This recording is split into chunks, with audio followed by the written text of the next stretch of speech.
All right, so I want to welcome everybody back to the seventh lesson in Black Studies, African American Studies, with me, The Forecast. And as always, man, I want to thank all of y'all. I appreciate all the support. This is hard to do, and like I said, y'all give me the motivation to keep going all the way through. So I appreciate y'all, and hopefully it'll inspire other people to create some kind of basis for another kind of curriculum, whether it be for finance, math, science, whatever it may be. So if you have any kind of expertise in any field, then I encourage you to put together some kind of course, to encourage our children to get the right mindset and get on the right track. So, because at the end of the day, we are all we got. Now, on the last lesson, we talked a little bit about the white abolitionists and how really they are more so white nationalists. And we also saw how we had to come together and create our own institutions like the Black church and places to organize ourselves in, to defend ourselves. In the last lesson, we ended with the beginning of their revolution. And we talked a little bit about Crispus Attucks and John Adams and his fear for my life from the big bad Negro defense that we kind of still see going on today.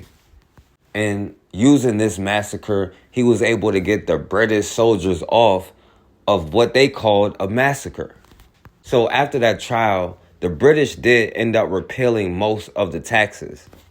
And they literally repealed every tax except for the tax on tea, which ended up leading to their Boston Tea Party.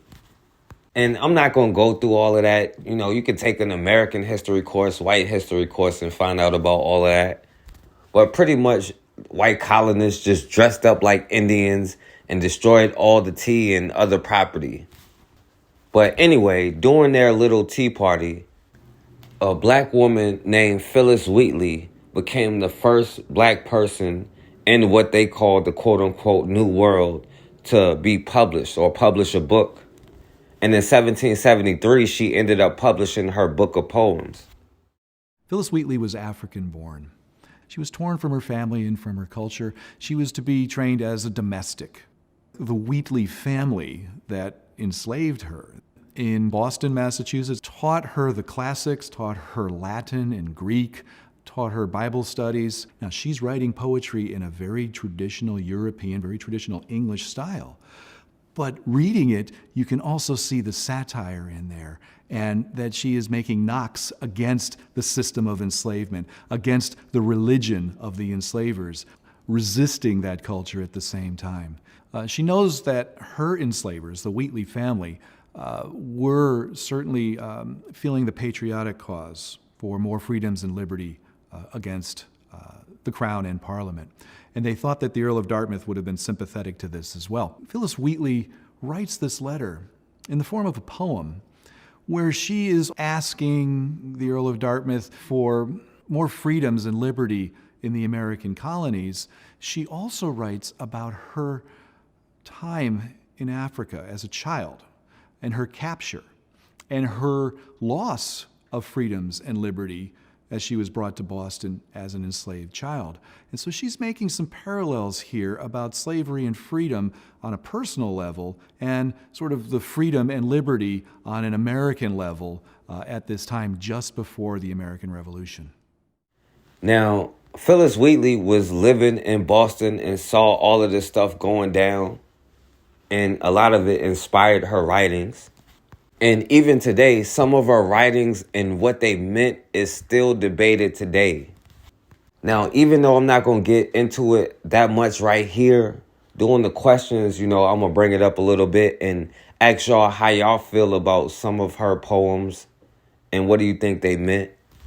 But we will continue to hear more about Phyllis Wheatley as we go on. Now, after a lot of black people saw how white colonists, the white people in America, was responding to the British over taxes, a lot of them thought that they see their evil ways and stop committing all the crimes that they were committing. And they realized that, they can't be talking about, oh, this is tyranny and injustice while enslaving another group of people. So, a lot of black people thought they learned their lesson, and a lot of black people petitioned for their freedom. But you can already guess that it was unsuccessful.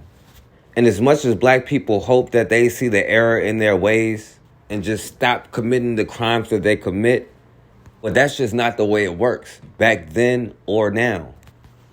Now, at the same time, the Massachusetts General Court said black people had no natural rights of freedom. And while their courts was saying that about black people, Britain was saying they needed to put an end to these treasonous Americans, so they ended up passing a bunch of laws, which they called the Intolerable Acts.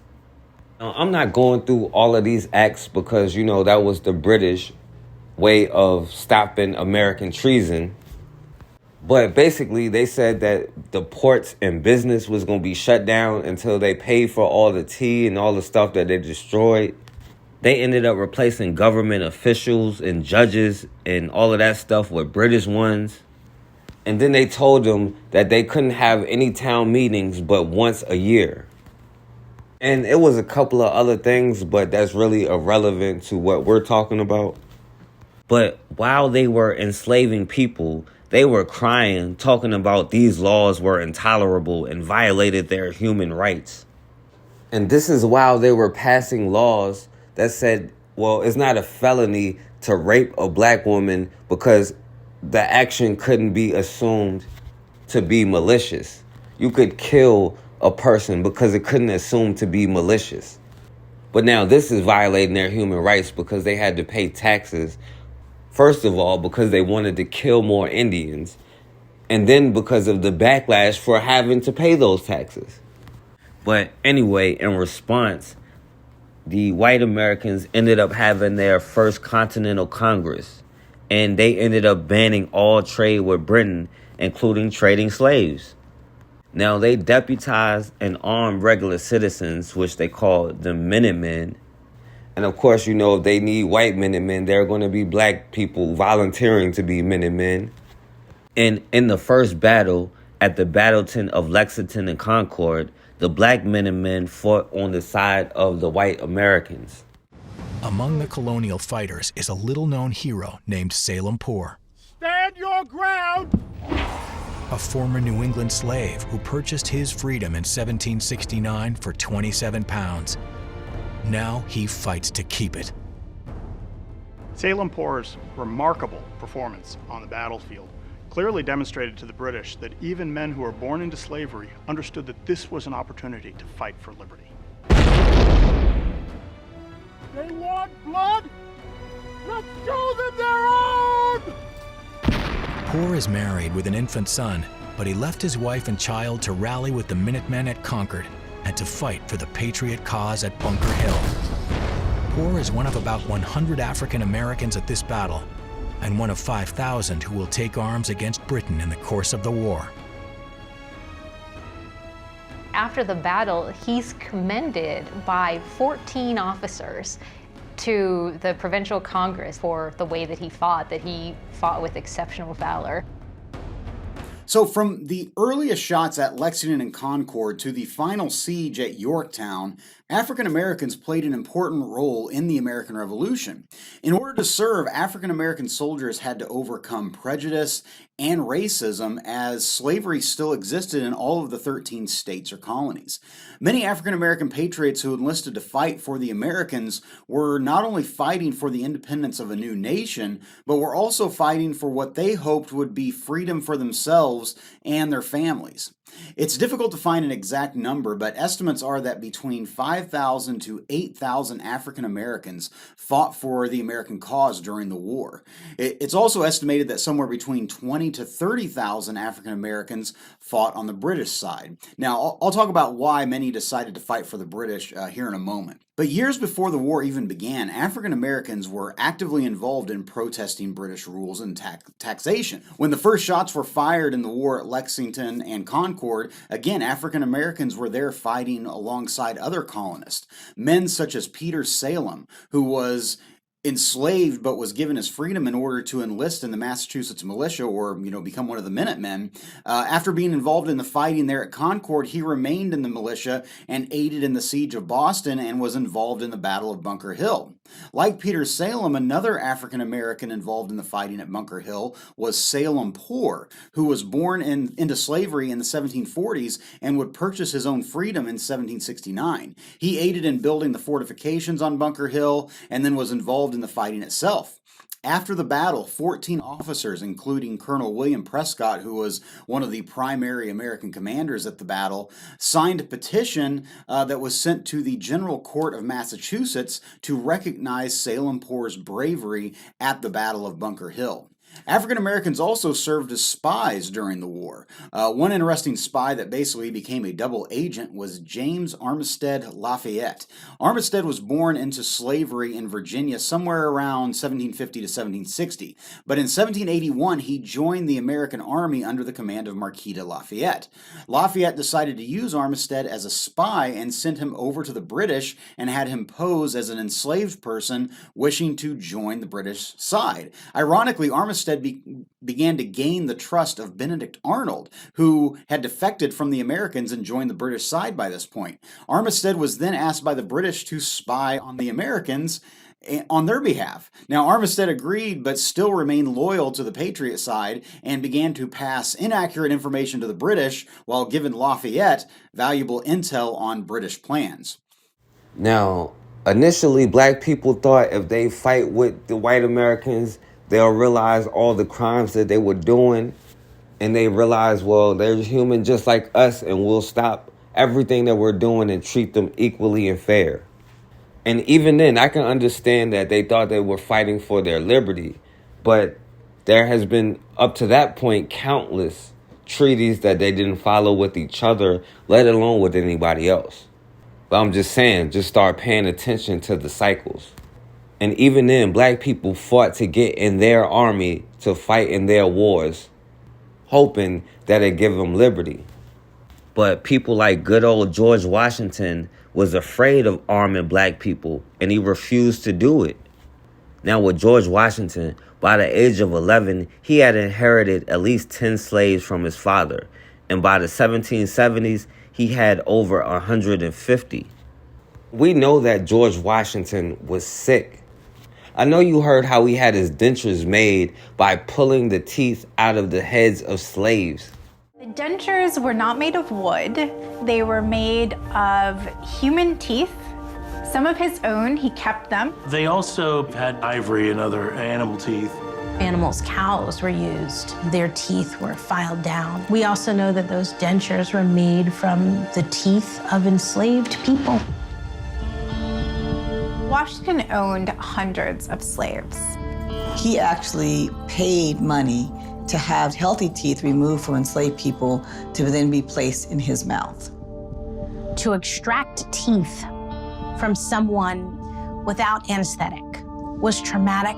It was horribly painful. It was inhumane. This is somebody that the wealthy elite could do. That says a lot about power, a lot about control, and a lot about the elite nature of owning enslaved people and doing what you want to their bodies. Slavery for him was central in terms of one's status, but it was also crucial to financial success. You had lots of land.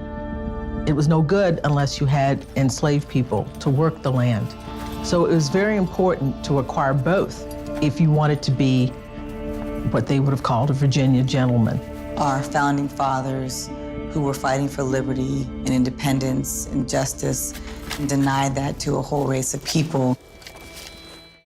Now, not only did George Washington make his dentures out of the teeth from other people, he had a reputation of treating the people he enslaved so bad that they constantly ran away despite the consequences.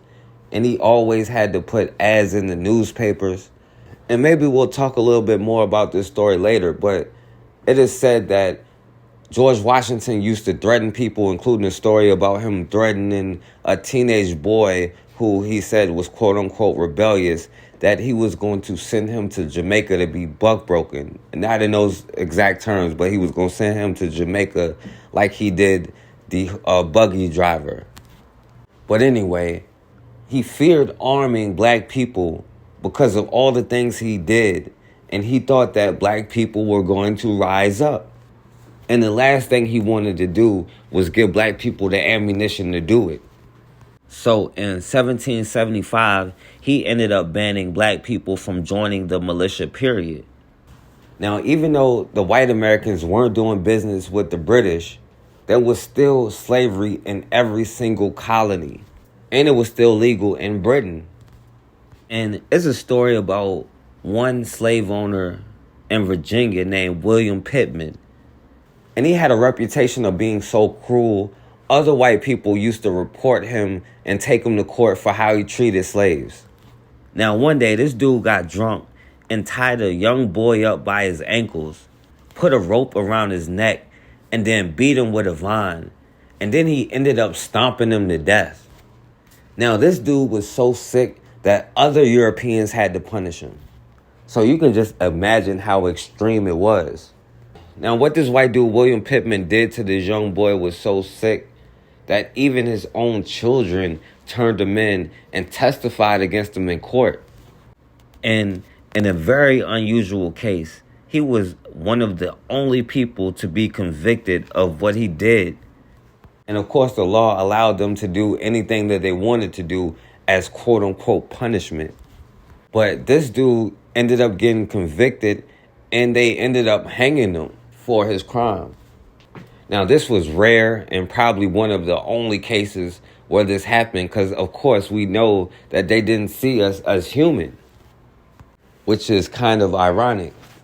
But even though they had already been calling us non-human savages for centuries, in 1775, a German dude named Johann Friedrich Blumenbach created the modern-day racial classifications. In the year 1775, in the country of Germany, at the University of Göttingen, a young man studying medicine there in 1775, publishes his thesis called On the Natural Variety of Mankind. On the Natural Variety of Mankind. And in his thesis, this young man explored the classification of human races based upon craniological research. Craniological being, just what you think, being the study of the hard casing enclosing the human brain, that being the human skull. So in his 1775 medical doctoral thesis, this young man began to look at the size and shape of the human skull, and he began to draw some conclusions. And I want to underscore here right off the break that this gentleman was not studying the brain itself. He was studying the hard material encasing and closing the brain. He was studying the size and shape of the human skull. That is an important fact and distinction to keep in your mind and in your consciousness as we delve deeper into this conversation. So again, that was in 1775. And in 1779, some 4 years later, this same young man, based upon his continued cranial research, he divided the human species into 5 races based upon his examination of skulls. 5 human races. And he broke down those races as follows. Number 1, the Caucasian or white race. Number 2, the Mongolian or yellow race, including all East Asians and some Central Asians. Number 3, the Malayan or brown race, including Southeast Asian and Pacific Islander. Number 4, the Ethiopian or black race, including sub-Saharan Africans. Number 5, the American or red race, including American Indians.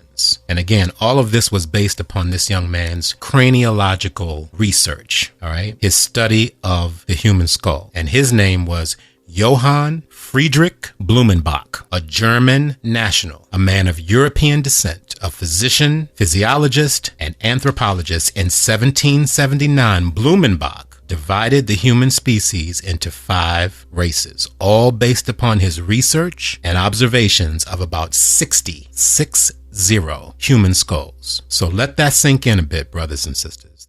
So in his pseudoscience, he ended up classifying 5 racial categories, which was black, white, yellow, red, and brown. Now, this white dude falsely believed that God created the white race first and put them here to be in charge of other races. And even though they used this pseudoscience to justify slavery, he said black people weren't inferior and were capable of making healthy decisions. Now, he also said that there's no savage nation under the sun, and given the right condition, everybody would turn back white like they originally were. Now, obviously, he was super wrong. But even then, he was criticized just for saying that black people weren't inferior or savages. Now, even before Blumenbach, a Swedish dude named Carl Linnaeus, or however you say his name, but he also created a theory about 4 racial categories. Scientific racism is a pseudo-scientific belief that empirical evidence exists to support or justify racism or racial discrimination, racial inferiority, or racial superiority. Historically, scientific racism received credence throughout the scientific community, but it's no longer considered scientific. One of the earliest examples and really a landmark event in the history of scientific racism comes from a Swedish biologist by the name of Carl Linnaeus, who is writing in the 18th century. And in 1735, he publishes the first edition of, it's translated from Latin, but basically the nature, systems of nature. In this, he gives us what we now know as modern taxonomy, which is genus, species, kingdom, phylum, family, etc. And some of those get added later on. But it should be no surprise that he actually categorizes human beings much the same way that he categorizes other animals and the plant world as well. And so those categorizations are the root of scientific racism in the 17th century. So what Linnaeus had done is break human beings down into 4 distinct categories. And he used both physiological and behavioral traits that he, quote unquote, observed, or other people had observed in his records that he was able to read. And these are where he came up with these categorizations. Homo sapien africanus. This would probably be the lowest for Carl Linnaeus on his tiers, which clearly justifies systems of enslavement. It's arguably the most racist description we have thus far. He describes Homo sapien africanus as black, cunning, phlegmatic, meaning that almost kind of like lazy. They have black curly hair. The women act without shame and lactate profusely. What a weird observation, but we're going to keep going. He also said they are anointed with grease and they are ruled by impulse. Also, he mentions that they are too relaxed. At any point, the one that I really want to focus on is the fact that they are ruled by impulse, which is more or less like a justification for a need for control, which again, we're right, we're talking about the 1735 for his publication. This is at the peak of the transatlantic slave trade. So this is clearly rationalizing the context in which this man's writing, and it is anything but empirical evidence. This is not scientific by any stretch of the imagination. I also want to just state that Carl Linnaeus had never actually physically seen any of these people other than Europeans. So that's important to note. He moves on to discuss Homo sapien europaeus, and we already know where this very white, very Swedish man is going to go with this. They are going to be the peak of Homo sapiens. Homo sapien europaeus are white, they have long flowing hair, they have blue eyes, they are sanguine, they are muscular, they are inventive, and they are covered with tight clothing, and unlike all of the others, they are governed by law. So Europaeus is basically the standard bearer for all other Homo sapiens in Carl Linnaeus's quote-unquote scientific explanation. And again, he's combining both physiological and behavioral generalizations that are wildly incorrect. But it justifies the horrific things that Europeans are doing around the world in 1735. Ethnic cleansing of Native Americans, enslavement of Africans, ethnic cleansing of other groups, or at least attempted ethnic cleansing of other groups. So what we see here when we are basing things off of assumptions within our historical context and not actual empirical evidence, as Nick has asserted, Carl Linnaeus never studied these people specifically. What we're doing is we're not actually performing experiments. We are rationalizing the society where we live and the privilege that comes from it. Now, according to him, the 4 races were black, white, yellow, and red. Now, they often refer to him as the father of taxonomy, but one of their great historical scientists, in all of his pseudoscience, said white people were pure and gentle and were governed by laws, while black people were sly or pretty much slick, basically saying we were liars and lazy and lustful. And then he said black women had no shame. So not only is he the father of taxonomy, maybe you can call him the father of those talking points against black women too, or at least the one who made it popular. Now, it's not like Europeans needed an excuse to do what they were doing. They had already been doing it for hundreds of years. But, they were just using this pseudoscience to try to justify it. But you cannot keep committing these type of sick crimes against people and not be paranoid, wondering when those very people are going to rise up against you. And even when black people tried to fight with the white Americans and side with George Washington, he was strictly against it. He was afraid to arm them. And he refused to let them in the military. So the British used it to their advantage. Now, the last colonial governor of Virginia, before it became what we know today as the United States of America, but the last colonial governor, Governor Dunmore, issued a proclamation offering any slave that helped the British fight freedom and at least 100 acres of land. The Dunmore Proclamation has two really important parts to it. And we're going to focus on those two important parts first, and then I'll tell you how the Dunmore Proclamation goes a long way to pushing the Second Continental Congress to independence. So here are the two parts right there. Those two areas that just highlighted in red are the two key parts of the Dunmore Proclamation. We'll start with this one here, determined to execute martial law. That one's not too terribly hard to understand. Basically, what Lord Dunmore is saying there is that Virginia, like Massachusetts, after the Boston Tea Party, is now under martial law. It essentially means that the people of Virginia can't elect their representatives anymore. The people of Virginia can't make their own laws anymore. Lord Dunmore and the Redcoats will be making the law in Virginia. Dunmore's proclamation, quite frankly, is a good example of martial law. It's not something that's passed through the House of Burgesses. It's just something that he imposes on the colony of Virginia itself. So the second one, I think, is the bigger one. The second one is this one down here. I'll read it first, and you can see up here in key term number 2. But the second is the one that really is going to upset plantation owners in the South. I do hereby further declare all indentured servants, Negroes, or others appertaining to rebels, free, that are able and willing to bear arms, they joining His Majesty's troops.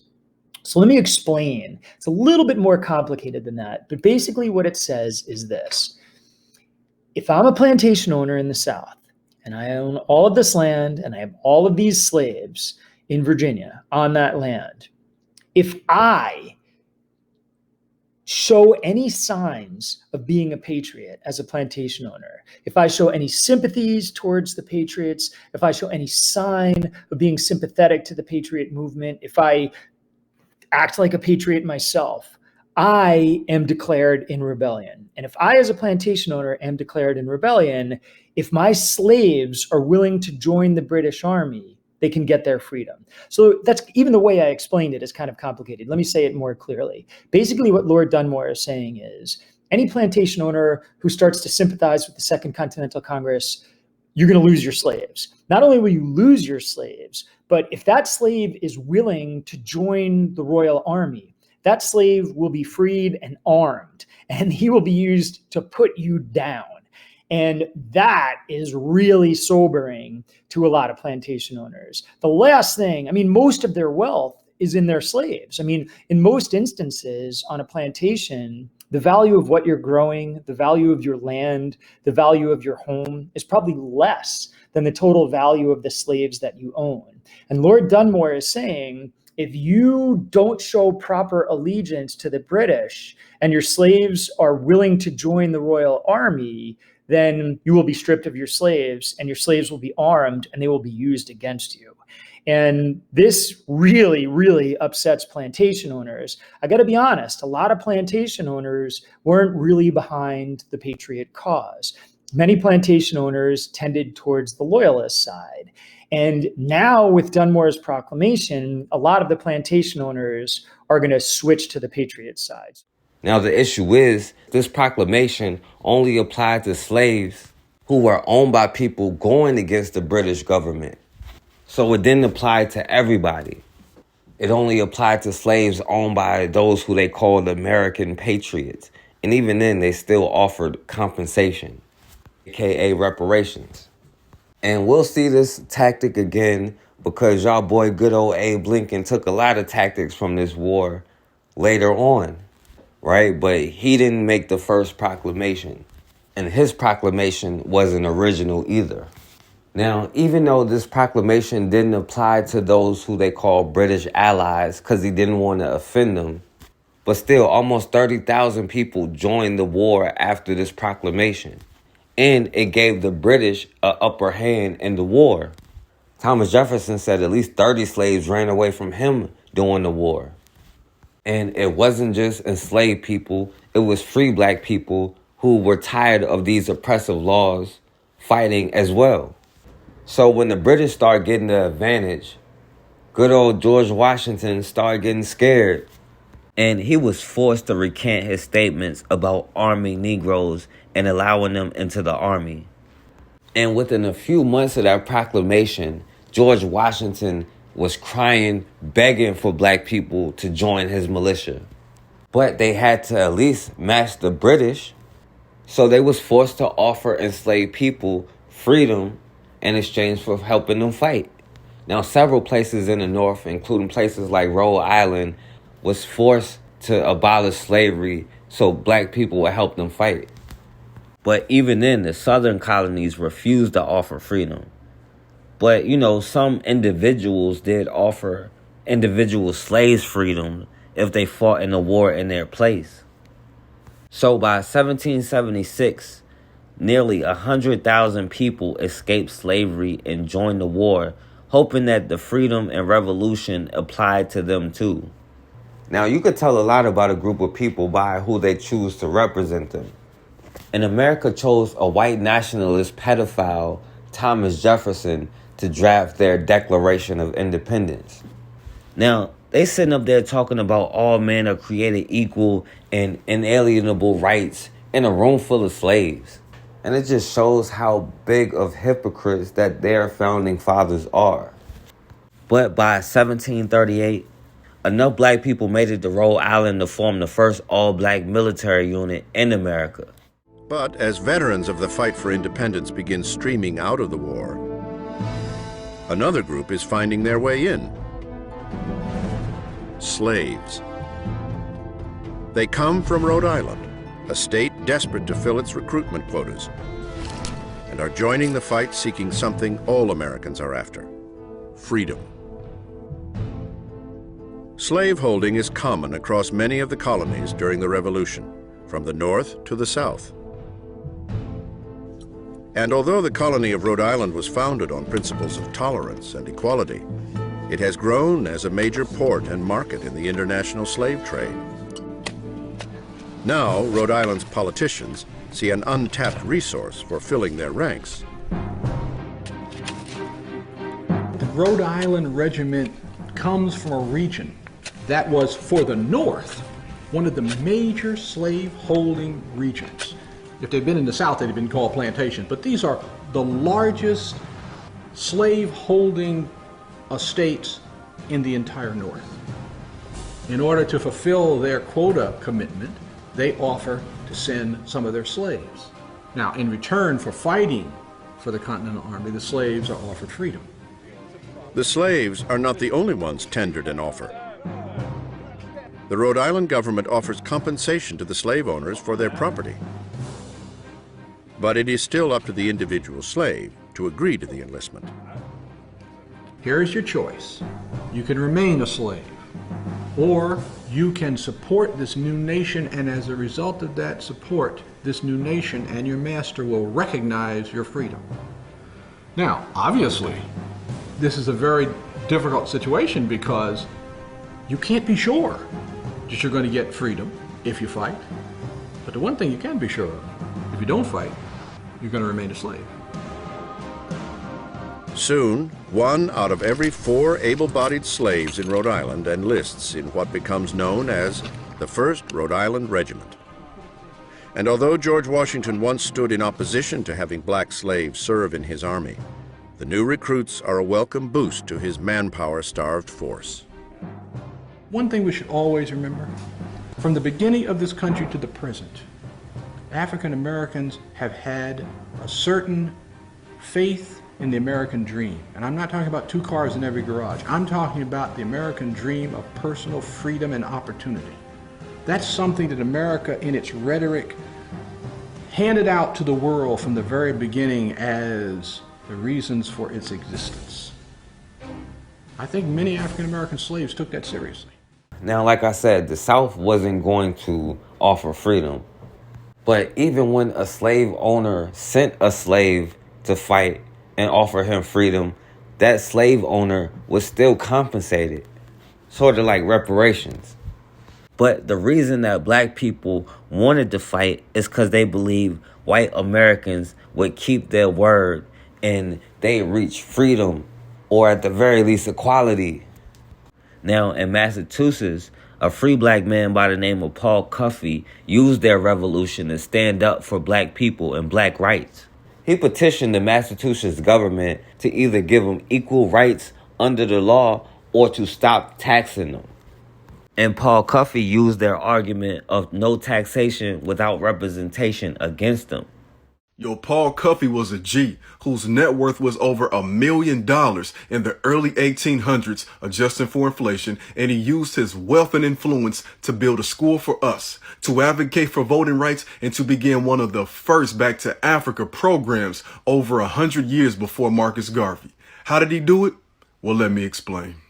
Paul Cuffey was born 17 years before the Declaration of Independence in 1759 in colonial America as a free black man because his father had been previously freed during his lifetime. After his father's death, he would inherit a farm, and he also began working along the sea during the American Revolution. Afterwards, he kept at it and built a lucrative business. In 1780, he refused to pay taxes because he wasn't allowed to vote. By 1783, Massachusetts allowed all men the right to vote. As the wealthiest black man in America at the time, he then used his wealth to open an integrated school. By 1811, he felt spiritually obligated to use his wealth to help free blacks settle in Africa. Now, as for Paul Cuffey, by 1811, he was considered the wealthiest black American and the largest employer of black workers. And his brother helped a lot of people get to Sierra Leone after that was established. But, we're going to touch on that in further lessons. But during the Revolutionary War, Paul Cuffey and his brother John got arrested because they refused to pay taxes until they could vote. And Paul Cuffey challenged their system throughout his life. Now, by this time, a lot of black people, especially free black communities, were creating their own institutions. And we're not going to go too far in this lesson, so I want to wrap it up soon. But I do want to highlight that even during the 1700s, black people were creating their own institutions. And last time we touched a little bit about black churches and how they were established and how we used them to organize. But it wasn't just churches. Black people in the 1700s were creating their own mutual aid societies to offer cultural and spiritual centers and offer financial aid to members.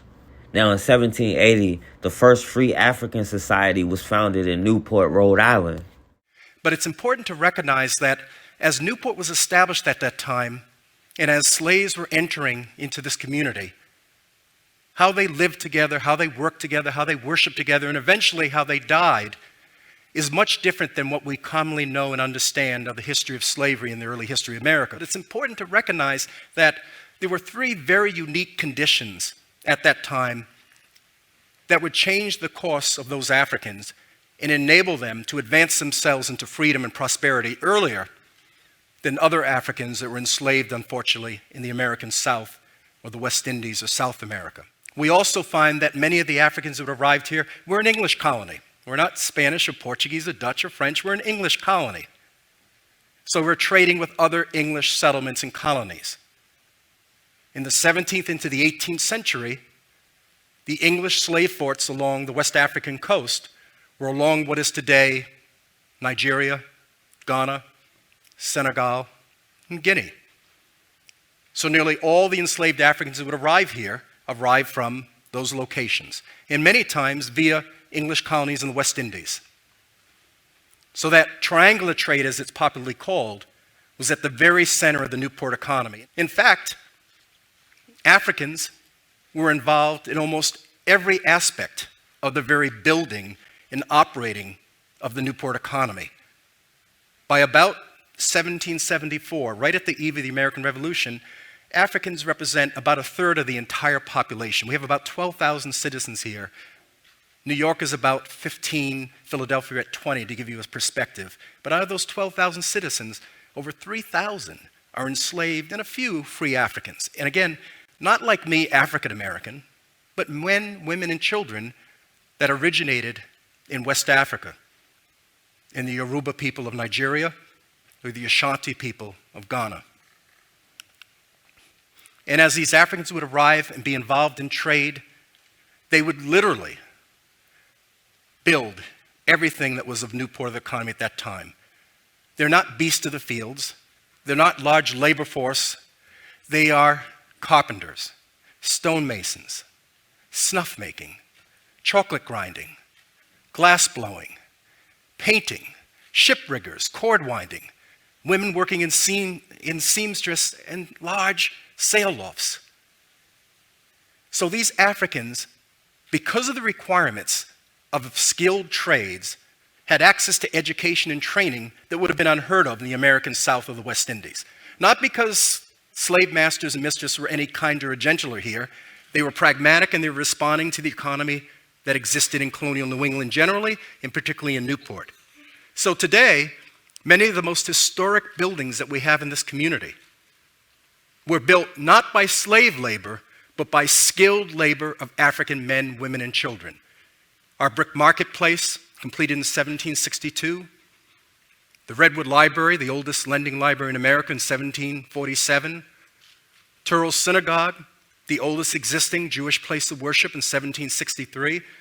And our old Colony House, right here on Washington Square, one of the 4 earliest state capitol buildings, were all constructed not by slave labor, but by skilled and trained, enslaved, and some free Africans. In fact, what I have to remind people, if it wasn't for the skills and the training of those Africans, these architectural masterpieces that we completely wow today would not exist. It's also important to recognize that when these Africans arrived, they were young. In fact, most of the Africans that arrived here via the West Indies were under the age of 13.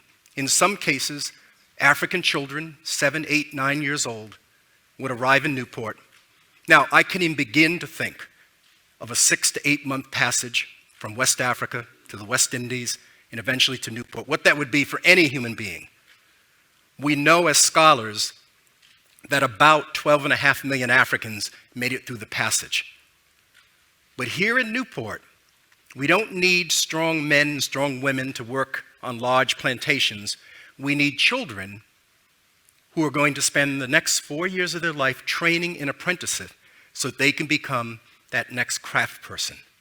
And what these Africans would do is they would take advantage of this opportunity of access to education and training, cohabitation, and they would begin to build and reclaim their own identity as Africans in America. Not African American like me. They didn't look like me, they didn't speak like me, thank goodness. They were African. And in 1780, for the first time in the history of African enslavement in the Western Hemisphere, a group of African men came together in Newport. Today it's called Memorial Boulevard, at the time Levin Street, the home of Abraham Casey, who was a master chocolate grinder, and they formed the Free African Union. We know this because the minutes of the Union between 1787 to 1810 still exist here at our Newport Historical Society. And this African Union Society sets up 3 very important programs. One, it wants to ensure that every African in Newport would have access to financial support in times of need. Secondly, they wanted to create a network of African unions with free Africans all over colonial America. And they would reach out and correspond with free Africans in Philadelphia, New York, Providence, Rhode Island, and Boston. And again, those letters and those correspondence still exist. And they're talking about, now that we're free, do we remain? Do we return to Africa? And it's a fascinating discussion between the Africans. In Boston, they're led by Prince Hall, who wants to establish and goes on to establish the Prince Hall Masonic Order. In Philadelphia, the Africans feel it's religion, and they establish the first Free African Methodist Episcopal and Free African Episcopal churches. Here in Newport, they're less interested in Masonic and they're less interested in churches because they have access to those things. They're really focused on building an African identity. And several years later, they established one of the earliest free African schools in America here in Newport on School Street. And it's a free African school, meaning no white oversight, no white funding, no white rules and regulations. The African men and women operate their school, teach their school, educate their children. And then the last most important point that these Africans would involve themselves in this African Union Society is that they would establish a burying ground. They were quite concerned with the fact that being in this seaport community, lots of ships coming in and out, lots of diseases unfortunately coming with ships. So death, unfortunately, was a very, very active, a very close part of living. So these Africans raised money to ensure that every African who would die in Newport would have a place to be buried. Now, of course, I told y'all how pilgrims in the North dealt with enslaving children first. First to legalize slavery, they dealt with enslaving children and selling children off, even though they're supposed to be so righteous. But a lot of the children growing up in these areas were also creating a lot of these societies and trying to fight and find ways to maintain and regain their identities. And black societies and institutions work with each other in different locations. They put their money together. They did all of the things that they needed to do to create the things that they needed to have. And they accomplished that in the 1700s. Now, like I said, a lot of black people saw how white Americans was handling their American Revolution, and they was inspired to fight for their own freedom in every kind of way. After seeing the Declaration of Independence, a black woman named Mum Bet sued for her freedom and won. Now, she was the first black person in Massachusetts to successfully file and win a freedom suit. And after she won and became a free woman, she ended up changing her name to Elizabeth Freeman. And even though this sister couldn't read or write, her story encouraged other people to do the same and file and get their freedom. In the newly formed United States of America, slavery is still legal and a way of life, especially in the South, where many black soldiers are denied their freedom, just like James Armistead.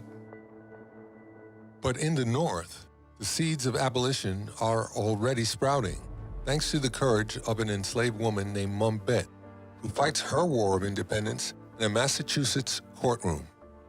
She takes this idea of natural equality that's embedded in the state constitution of Massachusetts and says that this applies to me. And if all men are actually born free and equal, then I cannot be enslaved. And the court in Massachusetts agrees. In victory, Mum Bet changes her name to something new and entirely fitting: Elizabeth Freeman. She's not the only person that does this. There are men whose surnames are Freeman and Liberty and Self. And how powerful is that to think about these people of African descent who are literally trying to claim this status with their names? Her court case, her ability to win her freedom, would prompt all kinds of legislation for the future. It became the legal bedrock of abolition. In my eyes, if it's possible for the entire African-American experience during the Revolutionary War to be summed up in one quote, it's something Elizabeth Freeman once said. Anytime while I was a slave.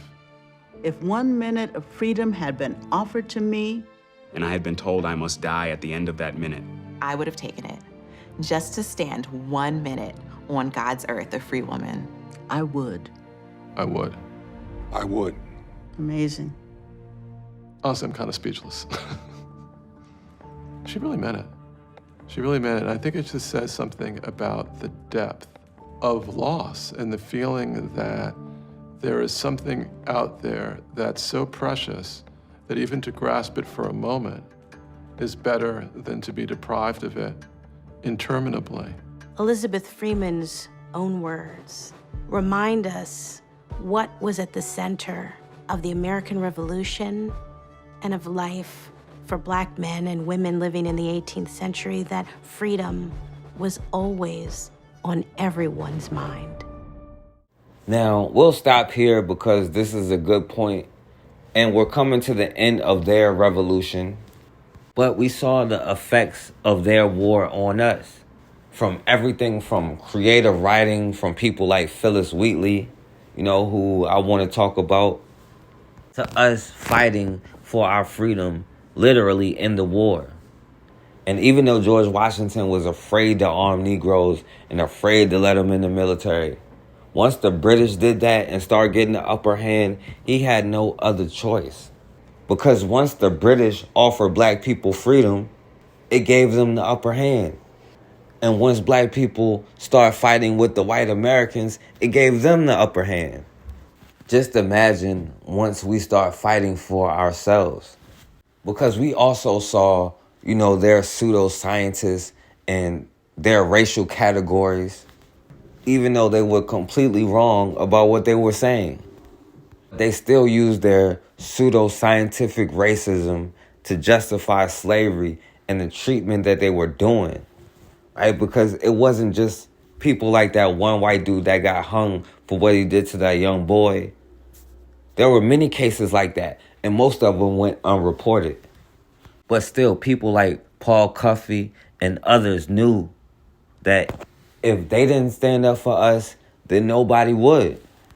And it's the same thing today. If we don't stand up for ourselves, then nobody else will. And what he said could still be true. Either you treat people equally under the law, or you stop taking taxes. But still, even in the face of what they were going through, Black communities across America, globally, worked together because they knew they had no other choice. They helped each other out financially and gave each other jobs and did everything that they could to help each other get out of the situation that they were in. And that's the only way that they were able to do the things that they were able to do. And it still would apply to us too. So next week, we'll pick up towards the end of their war. And, we'll see how these promises of freedom from the British and the promises of freedom from, quote unquote, America works out. We'll see if George Washington told the lie or not. Also, what they called the first race war, but we saw several already. Maybe we'll even get to the first immigration law of America. But we'll try to answer all of those questions next week. I appreciate everybody for listening and supporting what I do. Again, thank you. If you got any questions about anything, you're welcome to ask. Or if you disagree with anything I said, you are welcome to come on and talk about it.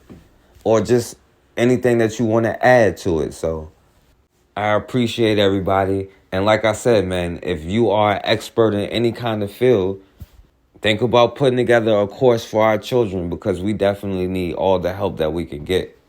So, as always, man, we have got to start standing for something, or we're going to keep falling for anything.